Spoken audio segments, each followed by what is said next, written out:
సూర్యాపేట జిల్లాలో మెడికల్ కాలేజీలో పనిచేస్తున్న కాంట్రాక్ట్ ఉద్యోగులకి ఇది 5 నెలల నుంచి 6 నెలల ఇంతవరకు జీతాలు రాక ఎన్నో రకాల ఇబ్బందులు పడుతారు. ఆ ఉద్యోగ సంఘాలలో ఒక వ్యక్తి అయిన మనతో మాట్లాడుతున్నారు. సార్ చెప్పండి.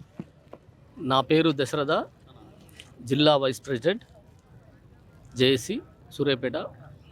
మరి ఏప్రిల్ 1 నుంచి ఇప్పటి వరకు జీతాలు ఇంతకాలం వెయిట్ చేయడం మాకు చాలా బాధాకరం. ఎన్నో ధర్నాలు హైదరాబాద్ కనుక డిఎంఈ ఆఫీస్ని కానీ ఇందిరా పార్క్ కాడ ధర్నా కానీ ఇక్కడ నుంచి సూర్యాపేట నుంచి చాలామంది వేలల్లో వెళ్తూనే ఉన్నాం. కానీ ప్రభుత్వం మీద ఎటువంటి విషయాన్ని కానీ వెళ్ళబుచ్చట్లేదు బయటికి. ఇంకా లేట్ అయితేనే ఉన్నాయి.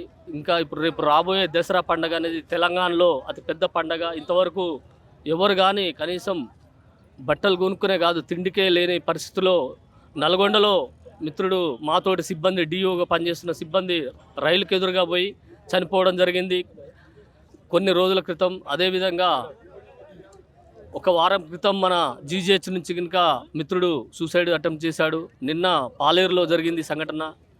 ఇలాంటి సంఘటనలు జరుగుతున్నాయి కనుక ప్రభుత్వం ఎటువంటి చొరవ కానీ కనీసం వాళ్ళ శాలరీస్ వేద్దామనే వాళ్ళకు కనీస సోయి లేకుండా పోయింది. కనీసం మేము ఇంత ఘనంగా చేస్తున్నా కనుక వాళ్ళు మరి మాకు ప్రభుత్వం నుంచి ఎటువంటి జీతాలు కానీ కనీసం వేస్తామనే ఒక హామీ కనుక రావట్లేదు.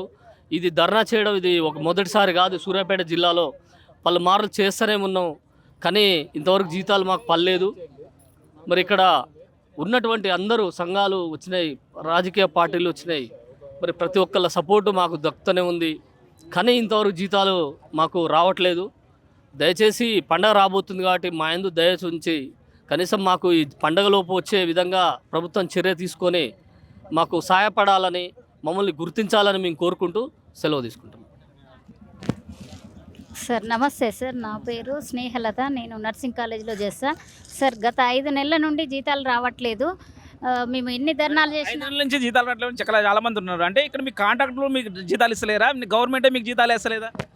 సార్ కాంట్రాక్ట్ అంటే అవుట్ సోర్సింగ్ అవుతుంది అన్నారు. వాళ్ళ గురించి ఆపుతుర్రా? వీళ్ళ గవర్నమెంట్ ఫండ్ వచ్చిందంటారు కానీ మరి ఎక్కడ ఫాల్ట్ అనేది తెలవట్లేదు. కలెక్టర్ ఏజెన్సీ ఒత్తిడి వల్ల మాకు రావట్లేదు సార్. మేము చాలా ఇబ్బంది పడుతున్నాం. మహిళలం మేము పని చేసుకొని బతికే వాళ్ళం సార్. మా పిల్లలకు ఒక పూట తిండి కూడా పెట్టలేని పరిస్థితి.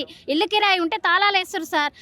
కనీసం పిల్లలు అమ్మ ఇది అంటే వస్తుంది చూద్దాం వస్తుంది రేపు మా పని చెప్పి వాళ్ళను చాలా బాధ పెడుతున్నాం సార్. ఈ జీతాలు టైంకు రాక మేము చాలా ఇబ్బంది, పూట గడవట్లేదు సార్ మా పరిస్థితి. ఇల్లు ఖాళీ చేయమంటారు. మేము దీని మీద ఆధారపడినాం సార్. ఈ ఉద్యోగం చదువుకున్నాం కానీ రాలేదు, ఉద్యోగాలు రాక ఏదో ఉద్యోగం చేస్తున్నాం సార్. కానీ మా పరిస్థితి ఘోరంగా ఉంది సార్. ఈ పండగ కన్నా వస్తే పిల్లలకు కనీసం బట్టలు అప్పలు తిండి అన్న పెడతాం సార్.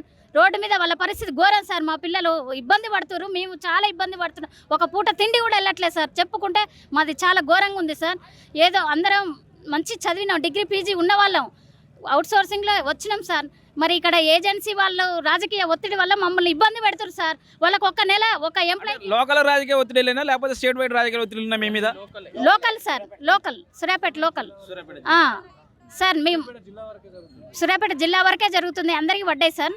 తెలిసినంత వరకు మాకు కనీసం నెల 2 నెలలు వేస్తా అని కూడా అన్నా కూడా ఒత్తిడి వల్ల ఇవ్వలేకపోతున్నారు సార్. విషయం తెలుస్తుంది. ఇంకొక విషయం సార్, మాకు ఈ రోజు కానీ రేపు కానీ పడకపోతే మాత్రం ఖచ్చితంగా అందరం ఎంతమంది ఉన్నామో అంతమంది సూసైడ్ చేసుకుంటాం సార్. ఈ ధర్నా సాక్షిగా చెప్తున్నాం. ఎందుకంటే మాకు పూట గడవలేని పరిస్థితి, చాలా ఇబ్బంది పడుతున్నాం. ఎంత ఇబ్బంది పడుతున్నామంటే 1 2 4 చచ్చినా కూడా స్పందన లేదు, ఎవరికి స్పందన లేదు. ఇంకా మేము ఏం చేయాలి సార్? మేము ఒక్కరోజు రాకపోతే హాస్పిటల్ నడవదు, అవుట్సోర్సింగ్ వాళ్ళు రాకపోతే నడవదు.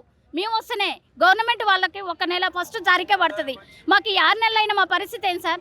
కనీసం ఎవరు మమ్మల్ని పట్టించుకోకపోతే ఎట్లా మా పరిస్థితి?